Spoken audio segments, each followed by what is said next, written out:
स्वागत आपका कथा के इस क्रम में। और इस क्रम में सबसे अधिक महत्वपूर्ण वे 4 धाम हैं जहां की यात्रा संपन्न करके व्यक्ति मोक्ष का अधिकारी हो जाता है। ये 4 धाम हमारी आस्था के युगों युगों से प्रतीक हैं। बद्रीनाथ सतयुग के प्रतीक हैं तो रामेश्वरम त्रेता युग के साक्षी रहे हैं। द्वारिका वह पुण्य भूमि है जिसे द्वापर के उस अखिलेश्वर को समर्पित माना जाता है और जगन्नाथ धाम हमारे कलयुग में इस धर्म का प्रतिनिधि है। धर्म के 2 पुत्र हुए, एक नर और एक नारायण। दोनों बेहद सात्विक, बेहद अच्छी प्रवृत्ति के। एक दिन लाड़ से उमगी हुई उनकी माता ने प्रसन्न होकर उन दोनों बच्चों से कहा कि तुम मेरे दोनों पुत्र अत्यंत मर्यादित और बहुत अच्छे संस्कार के हो। मेरा मन है, मेरी इच्छा है कि इसके माँ के मातृत्व के अतिरिक्त भी मैं तुम्हें कोई वरदान दूं। दोनों बच्चों ने एक ही वरदान मांगा। दोनों ने हाथ जोड़कर माँ से कहा, धर्म के प्रति, पिता के प्रति हमारी गहरी रुचि से आप मोहित हैं ही। माता, आप हम दोनों को तपस्वी होने का वरदान दीजिए। माँ हैरान हो गई, क्योंकि जिन पुत्रों से इतना अधिक मोह था, जितना अधिक स्नेह है, जितना लाड़ है, अगर उन्हें तपस्वी होने का वरदान देती है तो वे तपस्या के लिए परिवार को, घर को छोड़कर चले जाएंगे। लेकिन वचनबद्ध माता ने अंततः पुत्रों के मोह को पीछे करके अपने वचन की पालना की और दोनों पुत्रों को परम तपस्वी, परम तेजवान होने का वरदान दिया। अपनी माँ से मनचाहा वरदान प्राप्त करने के बाद नर और नारायण घर परिवार की देहरी को त्याग अपने संकल्पों को हिमालय जैसी ऊंचाई देने के लिए पर्वतों के उस प्रदेश में पहुंचे जहां उन्होंने कठिन तपस्या आरंभ कर दी। बद्रीनाथ वही पवित्र भूमि है जहां धर्म के उन यशस्वी पुत्रों ने सहस्रों वर्षों तक घोर तप किया है। जिस पर्वत पर नर ने तपस्या की वे इतिहास के शिलालेख पर नर पर्वत के नाम से अंकित हुआ और जिस पर्वत पर नारायण ने तपस्या की उसे आज भी हम नारायण पर्वत कहकर प्रणाम करते हैं।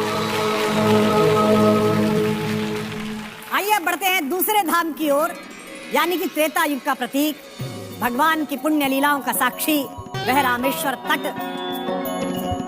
जहां अनाचार के विरुद्ध एक तपस्वी के युद्ध का ऐसा उद्घोष हुआ कि विश्व आज भी उस आतताई के खिलाफ भगवान की उस भूमिका को दशहरा और दिवाली के रूप में मनाता है।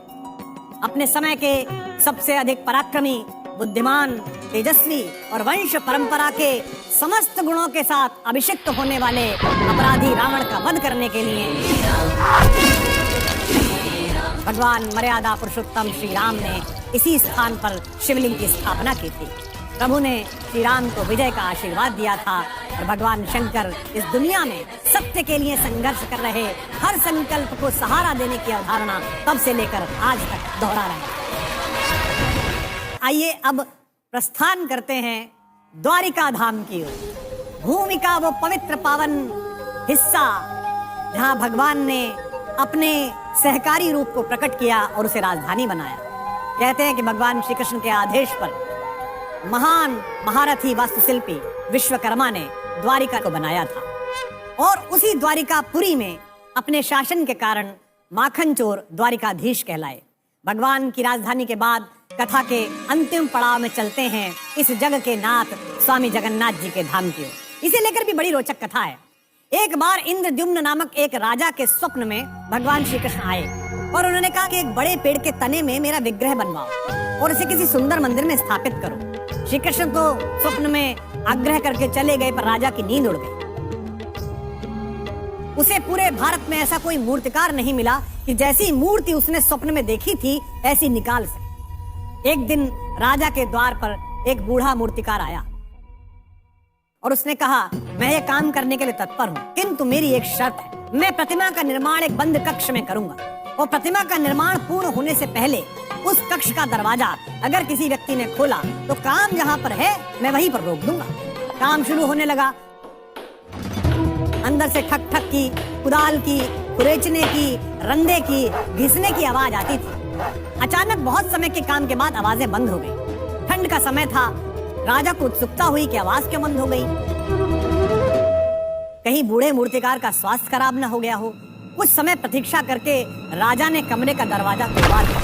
राजा जैसे ही अंदर पहुंचे तो अजीब चमत्कार था। मूर्तिकार गायब था और मूर्तियों के अधूरे बने हुए टुकड़े पड़े हुए थे। वह मूर्तिकार कोई और नहीं, स्वयं कला के, सर्जना के देवता भगवान विश्वकर्मा थे। उस कमरे में 3 बड़ी मनहर मूर्ति जिनमें थोड़ा सा काम बचा हुआ था। राजा ने उस प्रतिमा को उसी कमी के साथ उसी स्थिति में स्वीकार किया और मंदिर में स्थापित किया। तब से भगवान श्री जगन्नाथ अपने बड़े भाई बलदाऊ बलराम और अपनी लाडली बहन सुभद्रा जी के साथ वहां विराजमान हैं और लाखों लाख भक्त वहां आकर भगवान के परिवार का आशीर्वाद लेते हैं। भारतीय संस्कृति में आस्था के इन पूज्य 4 केंद्रों की कथा हमें बहुत कुछ सीख देती है। जैसे पहली कथा बद्रीनाथ नर और नारायण के सम्मिलित पुरुषार्थ के बारे में बताती है। धर्म की कीर्ति केवल नारायण के सहारे संभव नहीं है। जब तक नर उद्यम नहीं करेगा, नारायण भी कृपा नहीं। इस सृष्टि के समस्त शुभ संकल्प नारायण और नर के संयुक्त प्रयास से ही संभव है। इसका दूसरा उदाहरण, कथा के दूसरे भाग का सार क्या है? जगन्नाथ धाम की कथा यह बताती है कि जब तक संभव हो, सत्ता को किसी भी शिल्पकार पर अपनी शर्तें थोपने की बजाय उसकी शर्तों को स्वीकार कर लेना चाहिए। जब जब हस्तक्षेप हुआ, कला की प्रतिमाएं अधूरी रह गई। इसलिए हर सुंदर निर्माण की आशा रखने वाले राजाओं के लिए, हर बेहतर रचना की उम्मीद करने वाले समाज के लिए यह अनिवार्य है कि वे कला के साधकों पर अपनी शर्तें थोपने के बजाय पूरे सम्मान के साथ उन्हें उन्मुक्त वातावरण दे, ताकि उनकी कलाएं भी भगवान की तरह पूरे विश्व में आदर पाएं और युगांतर तक बची रहें। धामों के साथ परिचित होने पर एक और आवश्यक संदेश समझ में आता है। ऐसी मान्यता है कि सतयुग में धर्म के 4 पैर थे, त्रेता में 3 पैर हो गए, द्वापर में 2 बचे, यानी कि धर्म की संकल्पना क्रमशः डगमगाती गई। धर्म के प्रति लोगों में रुचि कम होती गई। कलयुग में तो धर्म केवल एक पांव पर टिका है, किंतु अगर ये पांव भी मजबूत है, ये पांव भी अगर भक्ति का है, तो फिर तुलसी बाबा का कहा सिद्ध हो जाता है, कलयुग केवल नाम आधार। आप नाम लीजिए और आपका काम होता है।